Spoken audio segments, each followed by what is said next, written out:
Good evening. Welcome to St. Luke's. Thank you for being here with us this evening. We're so happy to welcome you. We're going to start out by warming you up a little bit with some music. And Matthew Brown, our director of music, is going to help. There's some music sheets around you just to get us all in the room and in our bodies. And then I'm going to introduce Pádraig, and you're about to have a beautiful night of poetry. Matthew. Good evening, everyone, and welcome to St. Luke's. Delighted to see all of you here this evening. I've chosen a song, actually, that is called Take Me As I Am. It's by John Bell, a popular tune from the Iona community in Scotland. And I thought it would be a really great way for us to begin our time together. So I'm going to sing through the tune for you, and then I'd like for you to join me on the following two times of singing through it. Welcome to St. Luke's.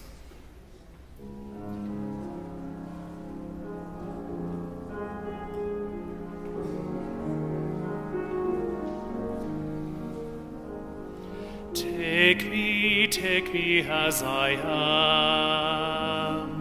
Summon out what I should be. Set your seal upon my heart and live in me. Join me. Take me as I am. Summon out what I should be.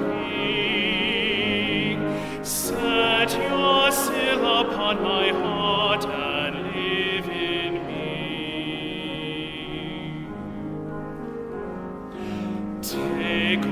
Take me as I am. Summon out what I shall be.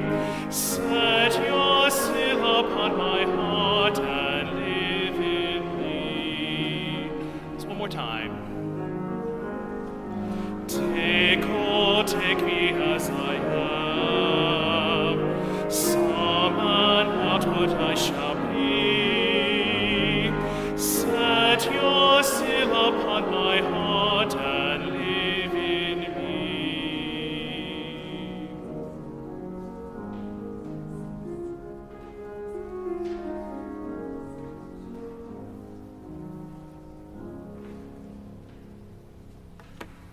Thank you, Matthew. I should say now, so that I don't forget, just a few housekeeping pieces. The washrooms are back that way, if you go that way and to your left. And anyone that's here from St. Luke's can help you to find that if you need it. Is anyone here from St. Luke's? These are your helpers? Oh, just a few of you. Wonderful. And then if you are just captivated and think the event is too short today, Pádraig is our preacher tomorrow at 8 and at 9, not at 11:15. So don't come to 11:15 and be disappointed. Come to 8 or 9 tomorrow.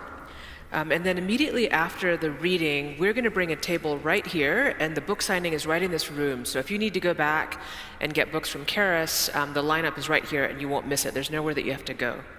And then also there are some cards, some little note cards in your pews. If you're in the middle, you might not have them, but they're at the ends, and you can ask for them. I'm going to ask you to think of your questions. If you've walked in here with a question, please write it down legibly now. And there are people from, I guess you all go to St. Luke's, but if there's some people from St. Luke's on the sides collecting them on the outside so we're not causing too much of a disruption, if you could get those to me, I'll just be right here. We're going to be just feeding those to Pádraig during the evening, so you can write them down right now. Please don't wait.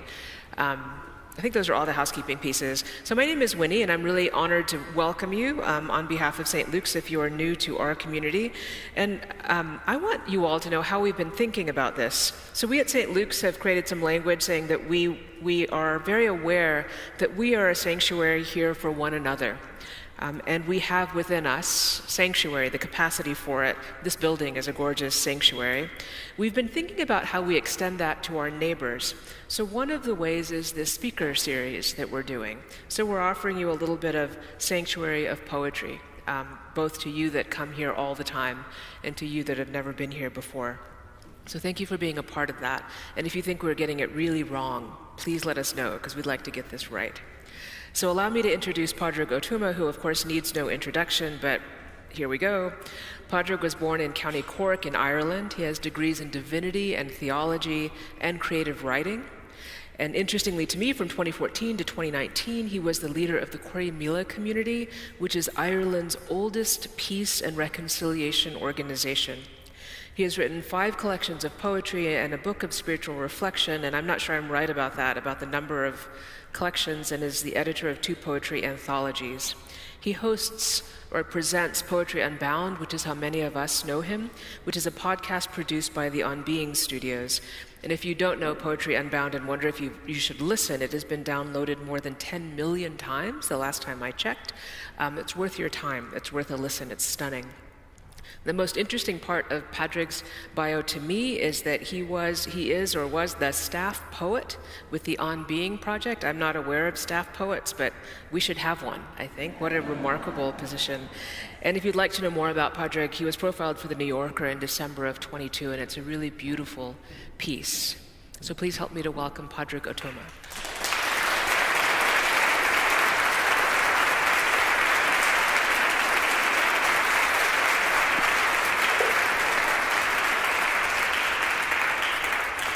Thank you very much, Winnie, for the lovely invitation and the welcome, and all the other good people at the congregation here who've been so kind with your welcomes. And thank you to you for taking some time out of your Saturday evening for poetry, and yourself. My hope is that you forget most of what I say, but you remember some of what you hear from yourself. That's often, I think, what poetry provides, is it provides something of an echoing blank space where something happens in you as you're engaging with it, and you hear a line that I have not said, that is your own line, and you write that down, or you text it to yourself, you do whatever you need to do to remember. That's partly the hope in any recital like this. We're in a church, and some of you have maybe broken a promise to yourself by coming to a church because you want to engage with the poetry of yourself. So here's a poem called Do You Believe in God? Do you believe in God? I don't believe in God, I said. And she said, oh? Somehow I thought you'd managed to keep that going even though I haven't. She asked if I'd told others. Yes, I said, I have. I mean, it's not like I'm saying I know about what is. It's just that the burden of belief isn't on me anymore. I believe I'm in the room next to belief.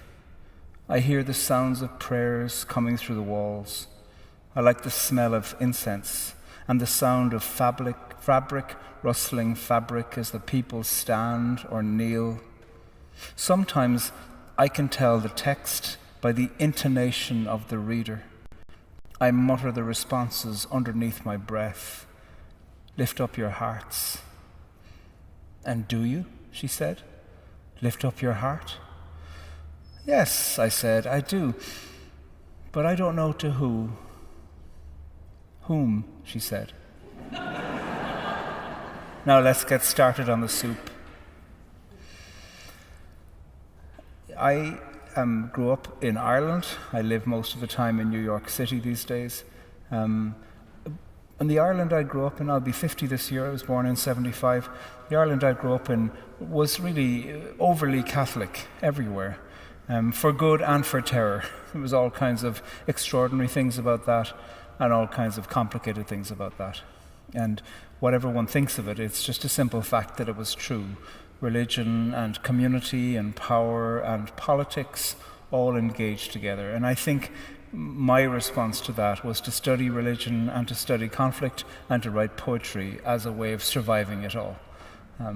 And so lots of my work has interest in religion, even though I suppose I do keep a certain careful distance from it.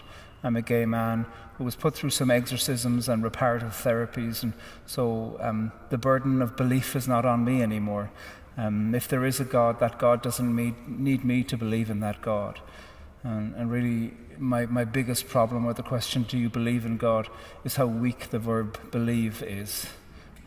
The word God is an interesting one, of course. It's a sound we make with our mouths to describe something of the void, of the nothing, of the favorite empty that somehow is captivating to some people. But the verb believe, to my mind, is a failure of a verb with a very limited imagination. So my main beef is with belief rather than God. This is a book, this one that's just been released, called Kitchen Hymns. Kitchen hymns is a loose phrase in the northwest of Ireland to speak about hymns that were sung popularly, but at home. They weren't allowed to be sung in the chapel because they were in Irish, Gaelic, you might say, rather than in Latin. And what's so extraordinary about these hymns is that so many of them capture the everyday of the lives of the subsistence farmers and the subsistence fishers that were writing them, from whom they came. So there's agricultural metaphors that are entirely local, fishing metaphors. Many of them clearly seem to have been written by women. Lots of them addressed to Jesus from the point of view of his mother, presumably. What's so interesting is that they use terms of endearment that seem so familial, that are rich and replete with theological significance without bearing the weight of somebody who's trying to be significant. And love makes itself heard, and it is, of course, love that is sustaining. An example is one of them, sung from the point of view of Mary, sings, O mavachin vurnach, le der shronin gyarhes briste, O my sweet darling son, with your small nose broken and torn. And for me, it's the diminutive, small nose. This is somebody holding the corpse of her son who'd been executed by an occupying power. And he's a man, and she's remembering him as a boy. And somehow she's remembering perhaps a small injury he had as a boy in the midst of this execution that he's gone through. That is real theology. And these were some of the hymns that weren't allowed to be sung in the chapel because they were in the vernacular, not in Latin. And so when I heard about these kitchen hymns, I was captivated by the idea, and I thought I wanted to spend a lot of time thinking about what kitchen hymns could be. I love form, I love poetry, I love the art and the wrestle and the struggle of language and rhyme and repetition and assonance. I love all the technicalities of poetry. But they're just, Paul Celan called them the foothills. You just have to cover those. That's not what a poem is about. A poem really is about perhaps its own hunger. So I'll read you some, and what would be great is if you wrote questions quickly, because then we can take a few breaks along the way, because I'm only going to be here for 5 hours speaking to you about poetry. No, I'm not. Don't worry. Emily Dickinson, one of her early poems is called, well, it's not called anything because none of her poems are called anything, but it's a very short poem. It says, "In the name of the bee and of the butterfly and of the breeze, amen." What a delicious poem of alliteration. And 3 things that require air: bee, butterfly, breeze. In fact, the third one is air. So here's a little poem in honor of Emily Dickinson called "In the Name of the Bee." I asked the grasses if they believed, but they said, "Believe is a poor verb." I asked the sun, but it had eclipsed. I asked the tree, and it said, "Stand." I asked the field mouse. It nibbled a seed in my outstretched hand. I asked the hare, but it didn't stop. I asked the ground, but it just kept spinning. Things grew, then died, then rotted, then renewed the soil. New things grew. I went to ask the bee about the future, but it had gone extinct with a bead of nectar on its tongue. I asked the song thrush about the soul, and it sang until a gate to hell opened. I asked the mountain what mattered. It said nothing. Where I was living when I wrote most of this was in the northwest of Ireland, which is where I came across this phrase, kitchen hymns. and because Irish is such a dialectical language, you can have phrases that are very, very local to one place rather than another. Most of the world is like that. And there was 3 generations of hares in the backyard. And now a hare is to a bunny what a Harley Davidson is to your child's broken tricycle. Never call a hare a bunny. Hares are maybe this tall, and when they're running, they can kick and kill a fox. They can get up to 50 miles an hour. They don't burrow. They have hinges in the skull to absorb the power of their pummeling. They're extraordinary.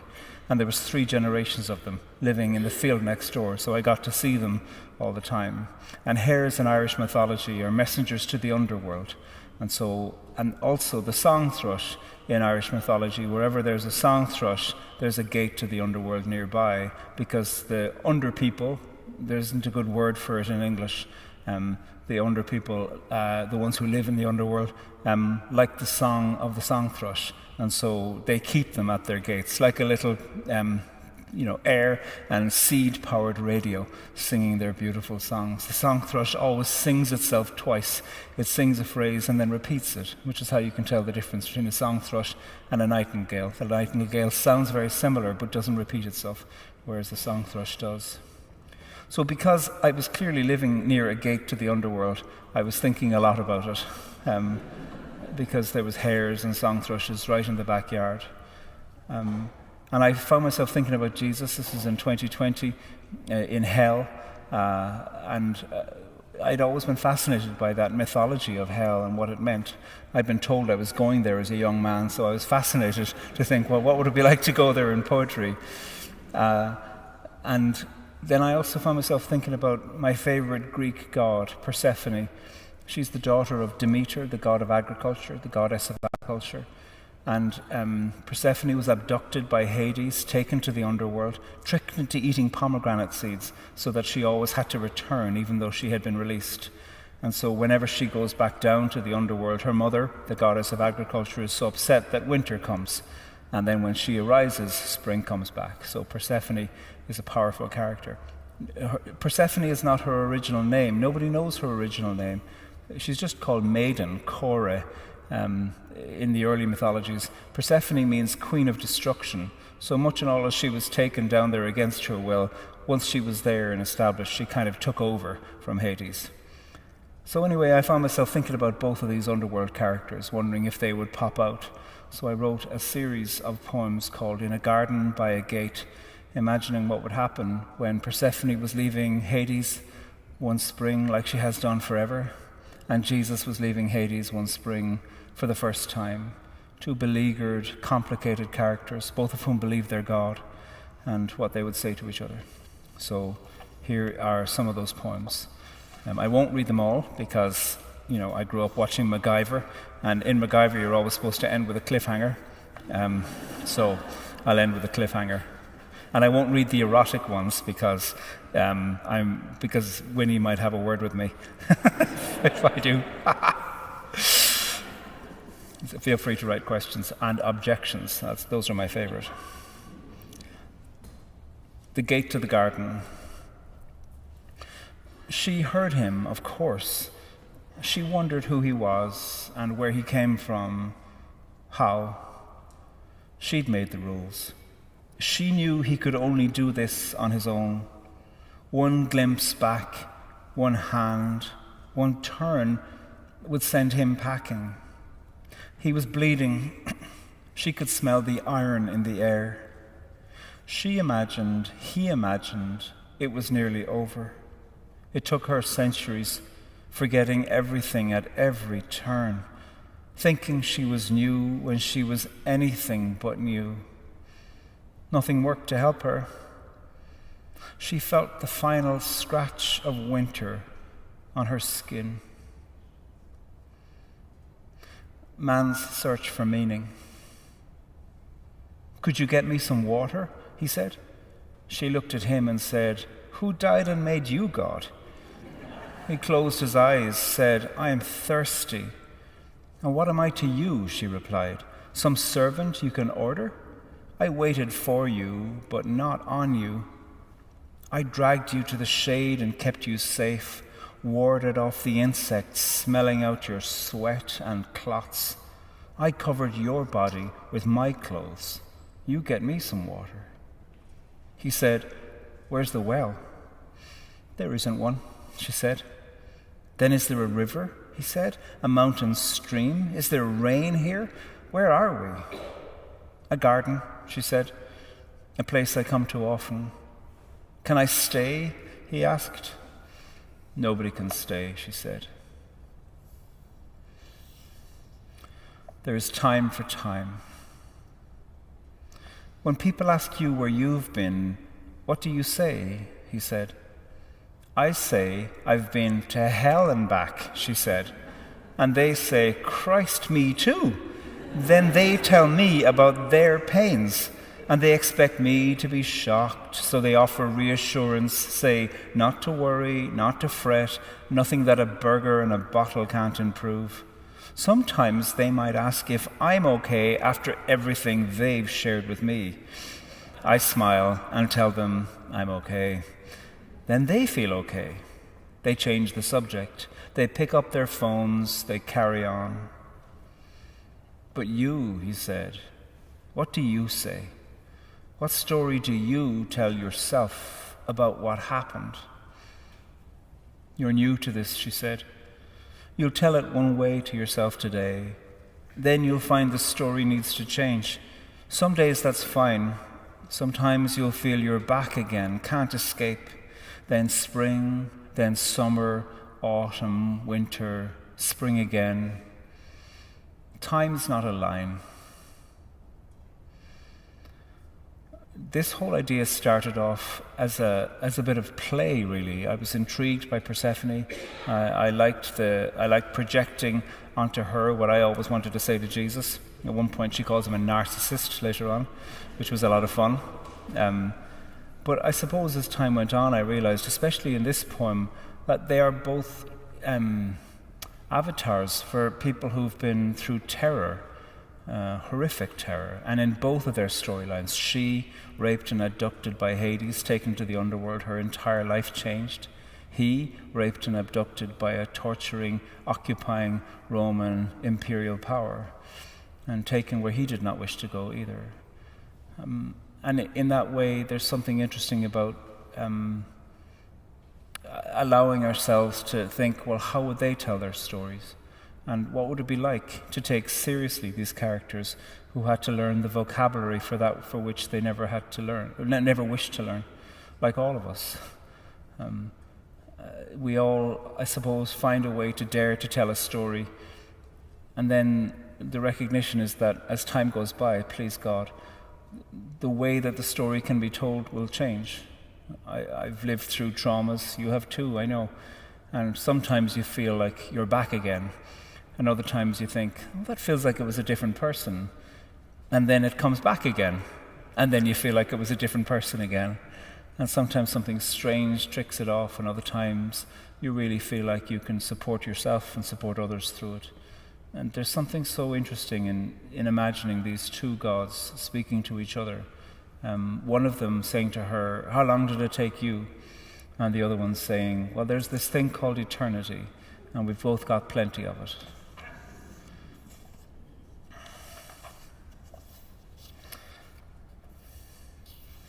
Here's one called "Do You Believe in God?" It's still Jesus and Persephone. "Do you believe in God after all you've been through?" she asked. "I'm not sure," he said. "Do you?" "Not like I used to," she replied. "I grew up thinking God was light. Then I went to where there was no light. I used to think that God made all things new, but I've been wandering a while now. Nothing's new. Everything's a lens through which another everything can be viewed. That screws you up and releases you. I look at dawn now and love the turning, the way that morning is both dead and new. How about you?" "I like walking alone at twilight," he said. "I like the in-between." She held his gaze, asked, "Is that your answer?" "It's all I've got," he said. In case you're not familiar with it, there's this psychological concept called projection, and ultimately Kitchen Hymns is my long endeavour in projection with a little bit of drama in between.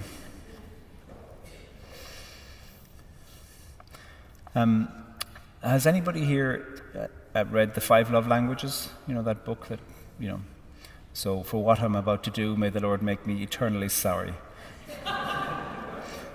But you're in good company. Jesus likes that book too. I did hear that there's a new version coming out called The 8 Love Languages. They say there's been some research done. What I hear in that is that the publisher wants to make more money. So, good luck to them. Anyway, at the gates of Hades, Jesus has been reading the book of the 5 Love Languages. And here is a poem called The Book of Revelation. "What's your love language?" he asked. "Leaving," she replied. No, he said, "there's 5.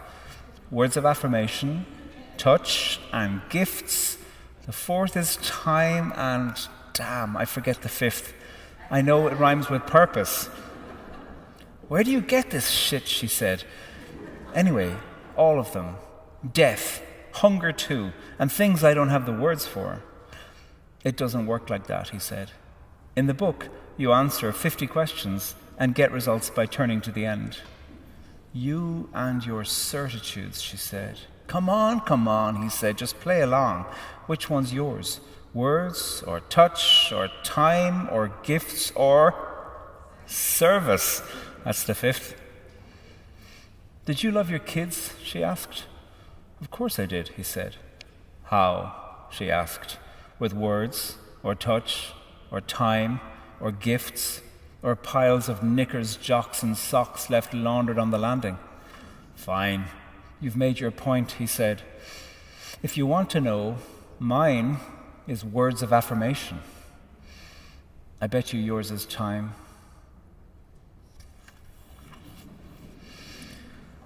I'll read one more of these, and then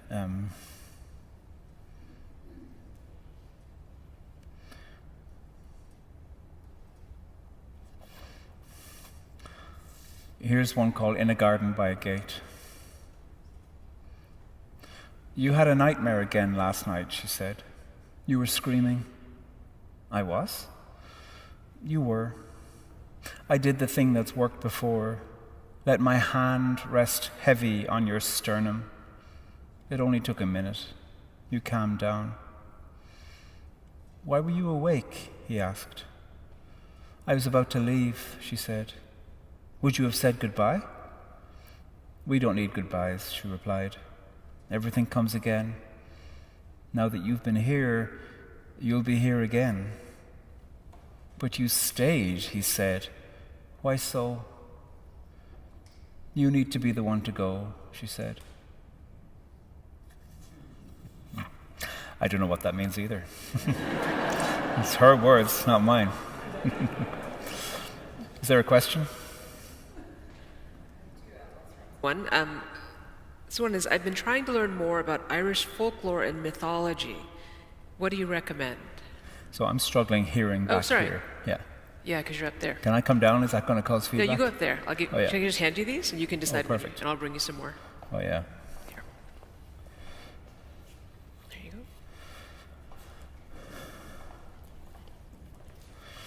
What delicious questions. Thank you. So somebody's written, I've been trying to learn more about Irish folklore and mythology. Is there anything you recommend? I have a complicated recommendation, which is to read the poetry of W.B. Yeats, because he wrote an enormous amount about Irish mythology in poetry, and it's all in the public domain. You'll find loads and loads of it online. You'll find in second-hand bookshops. You'll find the collected works of W.B. Yeats.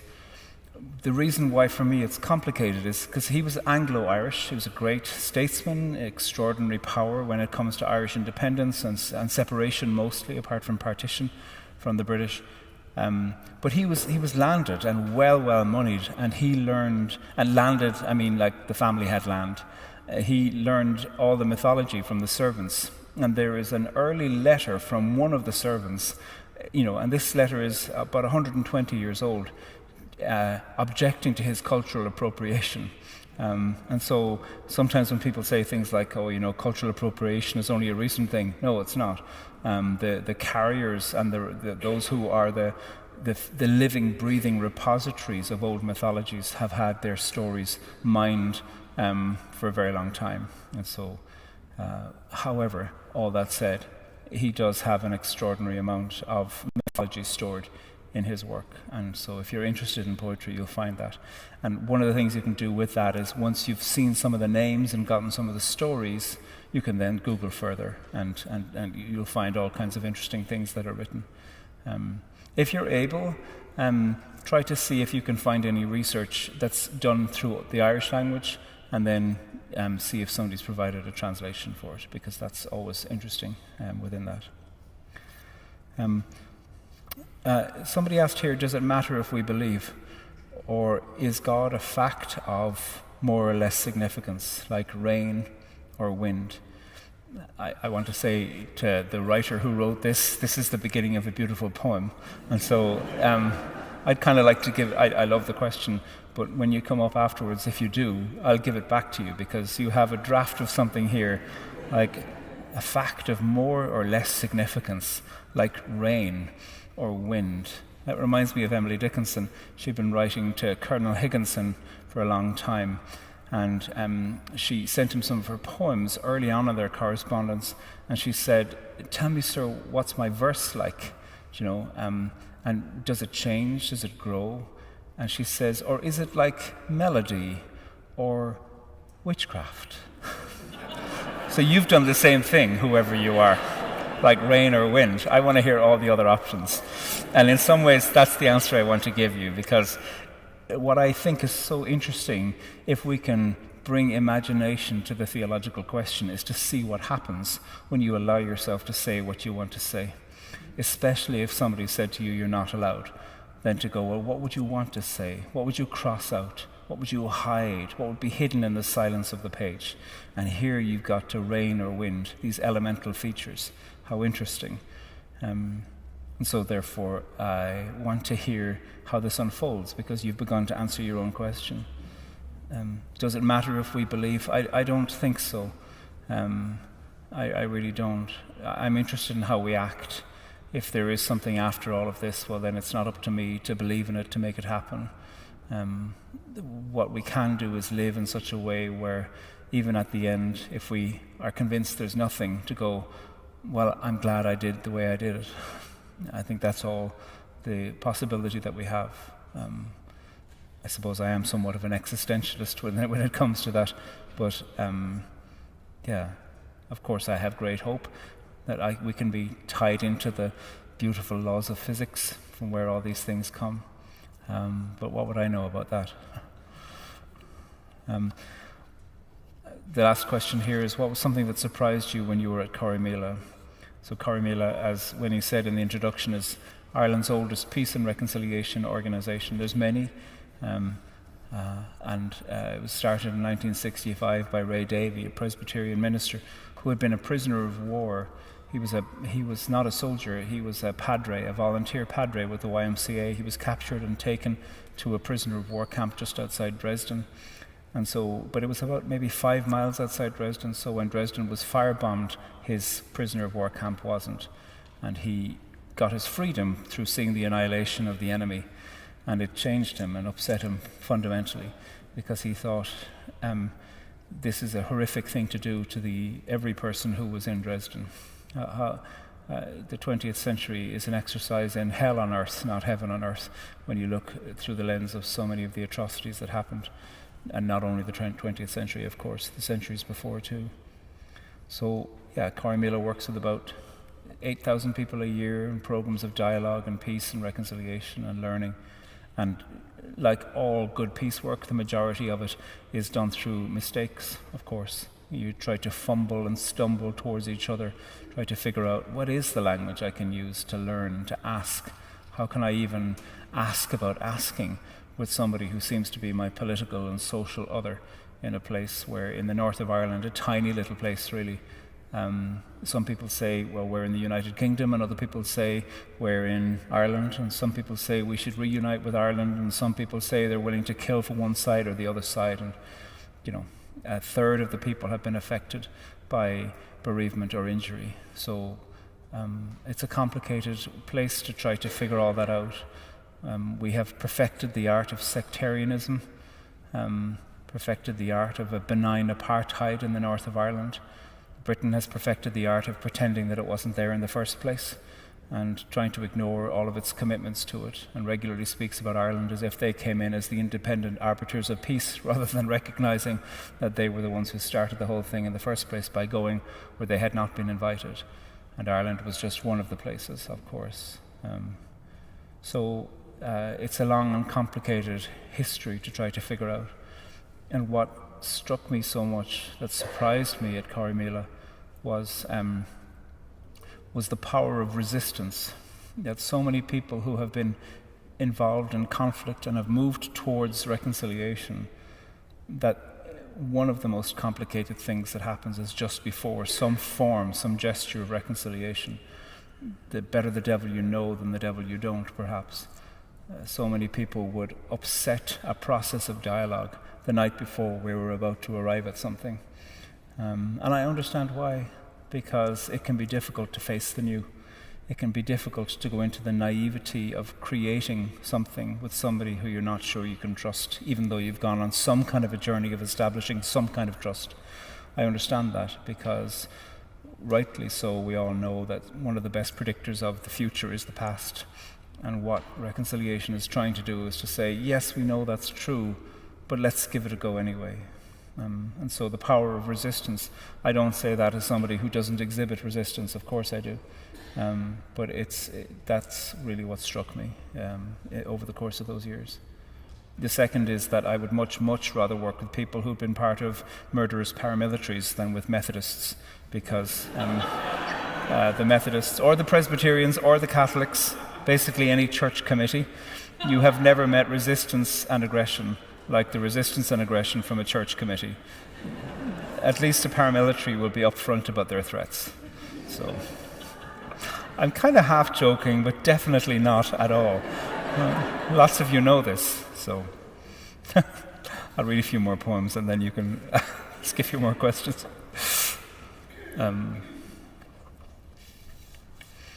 Lots of us here have been bereaved. I know I have. And how do we live with the dead? Because we keep on talking about them and to them. So here's a poem that I know will continue to grow, even though I wish it didn't need to. I'll add to this with each friend that needs to be added. It's going through the gifts that dead friends have given. It's called The Long Table, and it has an epigraph from the brilliant poet Marie Howe. The dead seemed more alive to me than the living. So, The Long Table. Today, I get up early because Mags said it's the best time of the day. She wore yellow trousers and oxblood boots and died when she was 20. And Georgie told me to be thankful when I'm busy. Relish everything you're doing, she said to me that Saturday. Dead by Friday. So I make time in demands to remember. And when I read a book, I place my hand on it and honor Glenn, who worshipped words and friendship. He packed 3 times love into half a life. And when I swear from my gut, breathing out the words like smoke, just like Cahill said I should. I saw his mother at his grave a few years ago. She smiled and said, "You come here too." Not a question, just a statement. I say what I need to say because of Graham, faithful as foundations and as hidden. And though I never met him, I think about Ignatius every day down by my prayer tree. Jerry said a lot can be achieved with precision and a bit of patience. He sang songs to rivers. I listened for his voice. Eugene cut logs into his 90s and lit lovely, lively fires. I light candles when I can. Dan made handmade gifts, so I do too. Bridget wrote a letter every day. I managed 2 last year. Brendan tried to mediate all things, singing kitchen hymns every morning, no matter where he was. I hear his sweet humming as I pick up my guitar and strum. You can all add to that and write your own too. These litanies.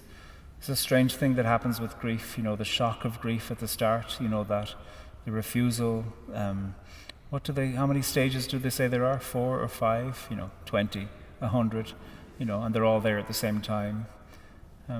But if we're lucky, after a few years, and there's no way to rush a few years, sometimes longer, sometimes shorter, there can come alongside the grief a gratitude to say, even though their life was shorter than I wished it to be, I'm so glad I loved them.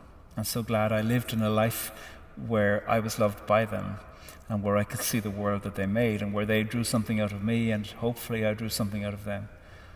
That too is a voice of grief, eventually, we hope. And that's partly what we try to support each other towards. We can't say much about death, but we can try to live in such a way of gratitude if we're able.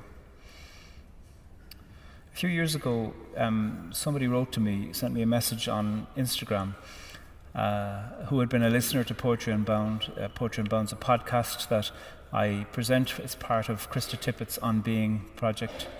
And we thought when we started it would be a tiny little project, maybe with a few thousand listeners, and it would go for a year, and then we'd think, wasn't that nice? So we were shocked. The first series had 1 million downloads, and we're in season 9 now, and it's something like 18 million downloads. It's crazy. I take somebody else's poem, read it, reflect on it, and read it again. 12 minutes, the length of a proper cup of tea. And coffee, if you insist. We were talking about this earlier on. So it's short. It's a little meditation that steals liberally from Lectio Divina, from the monasteries, where you read a text twice or even 3 times and allow yourself to meditate on it with each repeated reflection. So somebody wrote to me and said that she and her best friend had had a complete and utter ending to their friendship. She didn't tell me what it was about. And she said, "Is there a poem for me?" And I was so moved by the rawness of the request. From what I remember, because I can't find that message, I went back looking for it. From what I remember, she said that there was no possibility that this would be repaired, but she was looking for a poem that could be an echo. And at that, I wrote back immediately. At that stage, I said, "I'm afraid nothing particular comes to mind." There was a couple of lines here or a couple of lines there, but there was nothing particular. As it happens, a few months later, I was reading all of the work of Langston Hughes, a great 20th century American poet in the Harlem Renaissance. And he has this very short poem of 6 lines that I'll recite for you. And it's called Poem. And it's dedicated to FS, initials of somebody. And it says the following: I loved my friend. He went away from me. There's nothing more to say. This poem ends soft as it began. I loved my friend. And so I went back looking for that message from this person and couldn't find it. So I wrote an essay in the latest Poetry Unbound book about that for this person who'd written to me, because I thought of her immediately. Of course I did. There's a big question as to who FS is, Langston Hughes was a great, almost diplomat poet, extraordinary character of contributing to American diplomatic relations overseas, especially all throughout the continent of Africa. A fascinating writer and traveller, and he could write in all kinds of voices. He wrote blues, he wrote, Let America Be America Again, just extraordinary, sometimes really sharp and precise, sometimes very funny. But he kept a very private, quiet life. And so some people, of course, have speculated that FS was a man. And I wish him all the richness and dignity in death. And one of those things might be to think that maybe there wasn't a reason for his privacy. Maybe he was private because he was private. There was certainly lots of out people there. And that's one of the things about liberation, is that privacy is part of liberation too. without being told, well, you should be a spokesperson for the following thing. Maybe he's like, I want to keep some part of my life private because he was such a public character. And so for me, the question is not who FS is at all. I wish FS and Langston Hughes the dignity of privacy in their own deaths. But I'm so grateful for the public gift that he gave in that beautiful poem. I hate that he knew to rhyme friend with end. That's an awful rhyme. It's terrible. But what he's given is a certain small sacrament of language, I think, for anybody who says that. The past tense too of I loved my friend. And what an interesting thing he says. This poem ends soft as it began. How interesting. Not harsh or sad or painful or all of the other things you could put in. Soft. This poem ends soft as it began. I loved my friend. And I love the repetition of that. It's a lament, but it's a lament that begins and ends with the combination of love and time. And I have such respect for what he did. For me, presenting Poetry Unbound is a little bit like being a curator in my favorite museum, where people come in and I'm just delighted to see you with thanks for coming. So.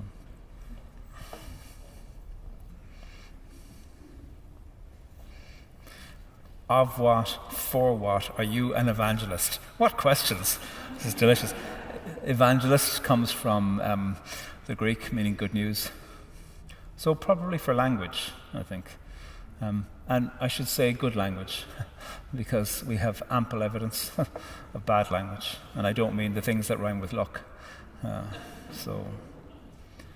Yeah, there's something fascinating that can happen in the place of surprise. When people come together who would say that they would not have imagined they could come together, and somebody says to the other what they have previously said about them, and can listen for what comes back, and can maybe get to the stage of asking a question to which you know you don't know the answer. That is absolute language and absolute creativity. It is a living, breathing poem that has the capacity to change lives. And when that happens, all kinds of things become possible. And in the midst of the impoverishment of civic and political imagination, I am interested in holding out the torch for saying, I know what people who've lived through hell can say to each other about how beautiful the night is. And that is what interests me. So, what is a dream you have for your life in 20 years, 30 years, 20? Let's call it 20. So in 20 years, I'll be 70. I love that question. I have this desire to live until 2070, until I'm 90. I want to live till I'm 96. That's a desire of mine. So I want to keep writing poetry. Who cares if anybody reads it or not? If it's published, I write because I need to, and writing is a way of looking.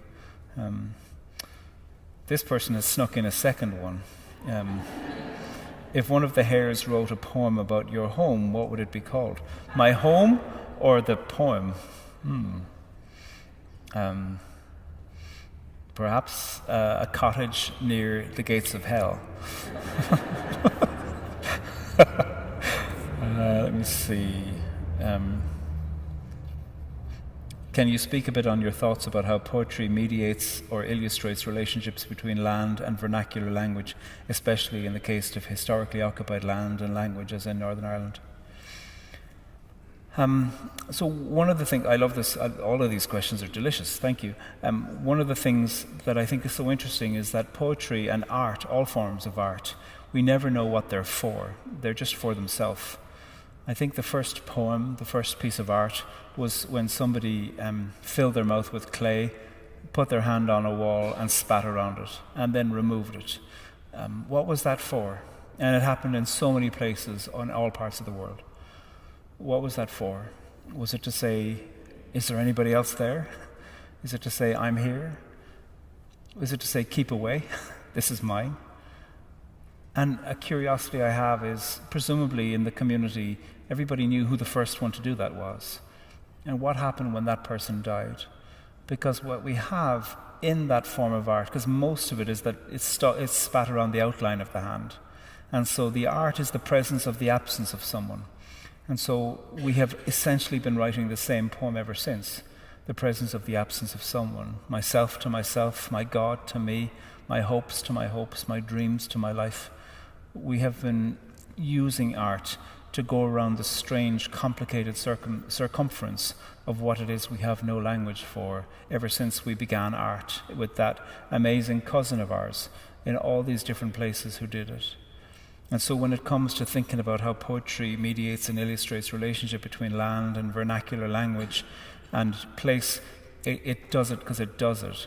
Anytime I try to write a poem where I have an aim for how it can convince or convert people, it's a terrible poem because it just begins to sound like I'm putting myself in the place of God, issuing new instructions about how to act. A poem should be, or all art has its own strangeness. Freud talked about every dream having a navel that simply can't be explained. And I think all art has something of its own life in it. And all art is made in the conversation between the recipients of the art. And in some sense, who on earth is the artist to say what their piece is about? All that said, I do think that poetry that pays attention to land, and I'm very interested in land, and not land as a way of convincing anybody about anything, but land simply because I am material and so is land, and we depend on it, and I'll become land at some point, when I'm buried. And so I'm interested in how it is we can give the integrity of it to that. I'm lucky in the sense of I come from a poorish family, but that has been in the same place for hundreds and hundreds and hundreds of years. And I'm aware that is a richness, even in the midst of people who were all people who loaded trains and took the loads off trains. That was most of the occupations of my foremothers and forefathers. That is a privilege and a dignity to come from that, where that has not been stolen from me. And I suppose what I recognize in that is that the relationship with land is filled with the relationship of presence and absence, of what we know and what we don't know, of what we have and what has been taken away. And I think all nature poetry is political poetry, and is worthwhile reading through the lens of that. So, I think poets have a superpower. This is one of you, not me. Controlling time. They can slow it down and stack it up, past, present, future. What do you think about that? How do you think about time and what you're doing with it as a poet? So we have 6 minutes. Speaking about time, if I were to write a book on the craft of poetry, I would want to write a book on time in poetry. It interests me enormously. There is a great Irish poet who I love, Pádraig, and he has a fantastic poem called Having Confessed. It's about a person having gone to confession and confessed their sins to the priest. And it starts like this. Having confessed, he feels like he should go down on his knees and pray for forgiveness for having dared to view his soul from the outside. Lie at the heart of the emotion. Time has its own work to do. What a great opening to a poem. And it continues, you can look it up, it's online. Having Confessed by Pádraig. Lie at the heart of the emotion. Time has its own work to do. I think about that line every single day. We learnt that poem when I was 14, I think, in school. The Irish education system, we were learning 2 poems off by heart every week from the age of 5 to 17. And you had to know them all off by heart at the end of the year, about 70 every year, half in English, half in Irish. I'm so grateful for that literary history, and so many of our poets were executed by the British, and so it was a conversation an education in the conversation between art and politics and life and resistance and growth. And so I think there's something that occurs in any art that can do something with the question of time. We don't know what time is, really. I like reading, what's his name? Carlo Rovelli. Any of you read him? 7 Brief Lessons on Physics.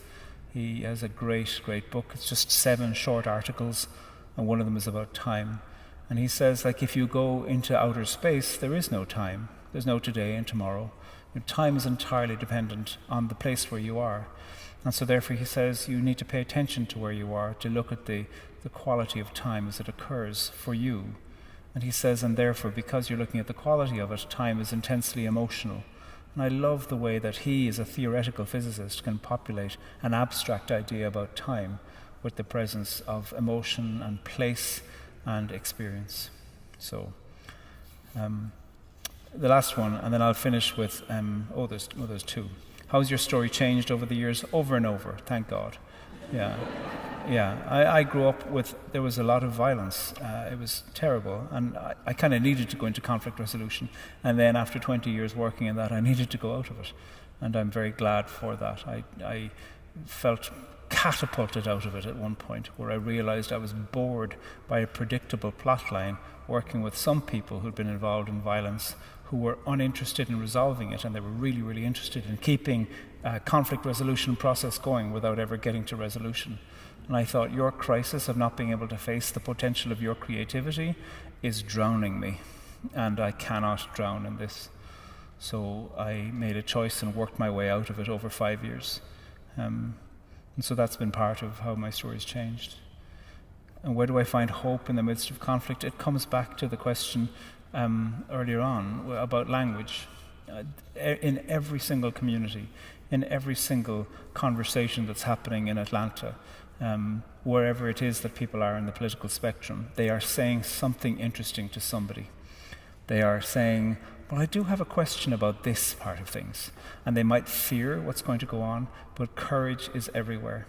And courage and language are just looking for the risk of time to say something, to begin to practice it to yourself first of all, and then to think, where can I say it elsewhere? The old plotline of being accused of being a traitor is a terrible old plotline, and it'll be happening long after you're dead, so you might as well do something interesting with it while you're alive. And that interests me, especially people with more power. How is it that you can use your power, the little power you have or the lots of power you have, to say, excuse me, I am being faithful to the belonging of my group by asking a question. And if you're going to kick me out, well then you have a problem with the experience of borders. I am uninterested in this. We were educated against that as we grew up. Why on earth has this become popular now? And this is true for every group, you know. That's why I make quips about Catholic or Methodist church groups. They can be violent places of threat, absolutely. And so whether it's a political party, a yoga group, a community neighborhood, a WhatsApp group for the parents at your school, whatever it is, all of these places can have barbed belonging, or a country. And the interest for me is, what is it like to regularly reference, well, I want to say something courageous. There is no future. The future doesn't exist. All that exists is courageous experiences in the moment. And that for me is what is at the heart of a poem. And I want every community, I hope every community I'm part of, that I am challenged, because I need it. Because I can be as small-minded and sectarian. And my life has been changed by people who say, excuse me, I do have a question. And I don't appreciate your threat that you'll kick me out if I ask it. Kick me out. But my question is still powerful. That has changed my life. And so I know that this is happening already. And I hope we can turn up the volume on that. There's some more questions? Holy God. So we've got 2 questions and an essay.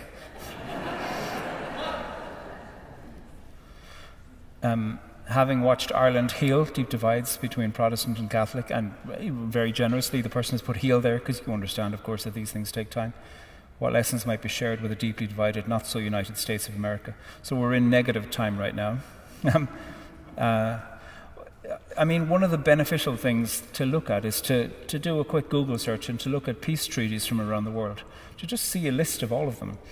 The horrific thing is that every peace treaty takes an average of 39 iterations before they find a version that lasts, which isn't to say that iteration 1 to 38 are weak. It is to say that you need temporary ones until you can land into one that works. Our peace treaty from 1998 is an extraordinary peace treaty. It says that the future of Ireland has been absolutely failed by political lifelines of 4 years. That there is no such peace that can be brought under a political system.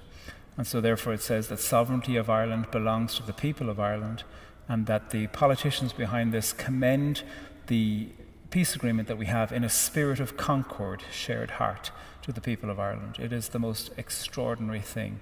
It's generous, it's got compromises in it, it's got bits that I love and bits that I think, oh God, that was a bit too much to give up. But you think, isn't it better than a murder every week or a couple of murders every week?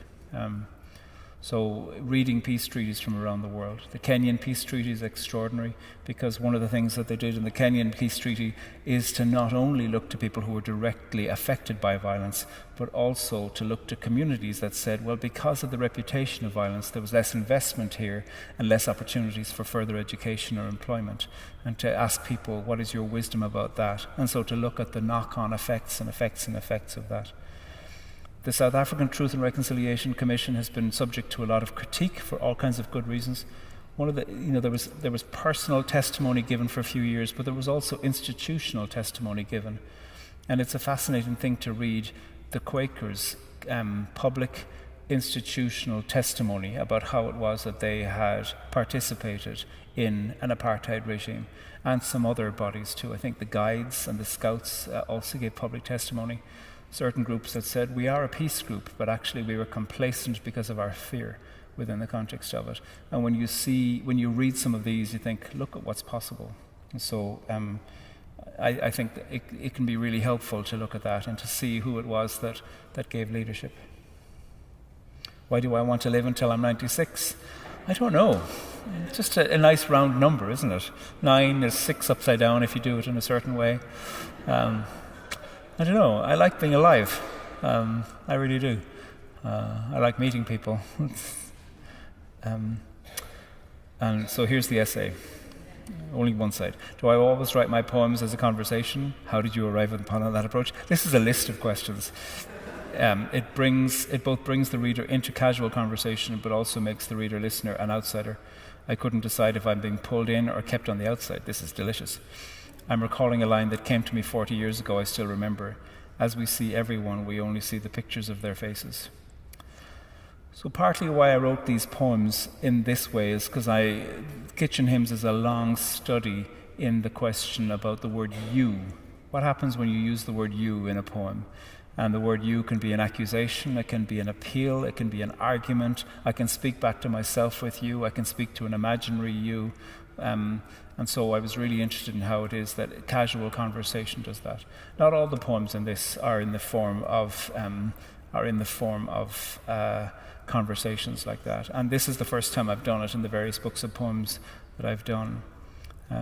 But yeah, I was interested in it. And also, I'm really interested in poetry that pays attention to the vernacular speech of everyone. Kitchen Hymns was about thinking, how do people talk?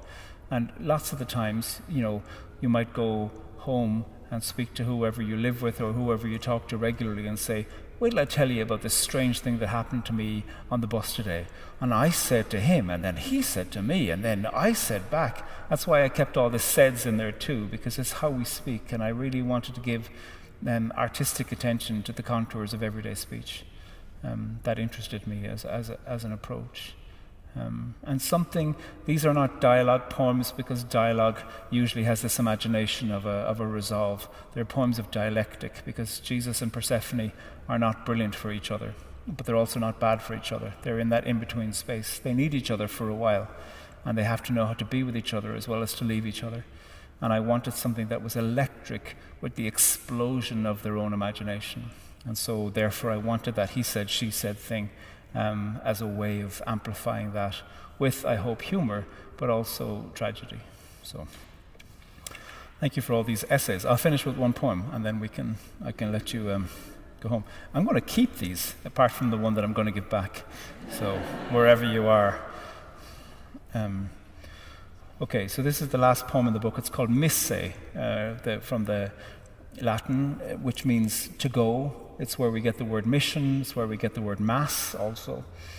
I'll let you in on a secret, which is the last word in this poem, and it's the last word in the whole book, is who. And it's part of the Nietzschean question of who. But it's also, for me, the sound of the owl. I love the owl. And there was an owl who lived near the house, and every now and then you'd see the owl in its absolutely silent flight, and then I'd hear it every night. So, Misse. I bless myself in the name of the deer and ox, the heron and hare, evangelists of land and wood and air, the fox as well, that red predator of chickens, prey of cars, and the salmon and the trout sleeping in the reeds. When the wren wakes, I'll ask her blessing, and if she comes out, she'll bring it. The squirrel buries when she thinks no one else can see. I bless myself in her secrecy. There's a field mouse I've seen scampering at dusk, picking up the seeds dropped by the finches and the tits throughout the day. Some nest of frenzy waits her kindness and her pluck. I go in the name of all of them, their chaos and their industry, their replacements, their population, their forgettable ways, their untamed natures, their ignorance of why or how or who. Thank you very much. Thanks, Winnie.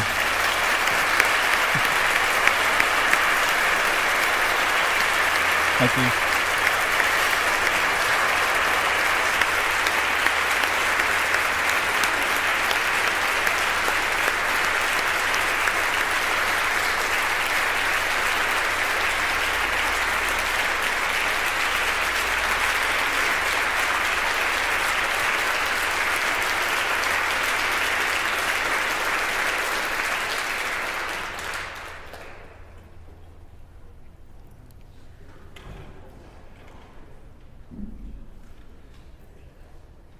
A table has been brought out and a chair, and Pádraig's going to sit right there. I think there are more books in the back, so please go pick something up if you haven't already, and come forward in some really organized way to have your book signed. Sorry?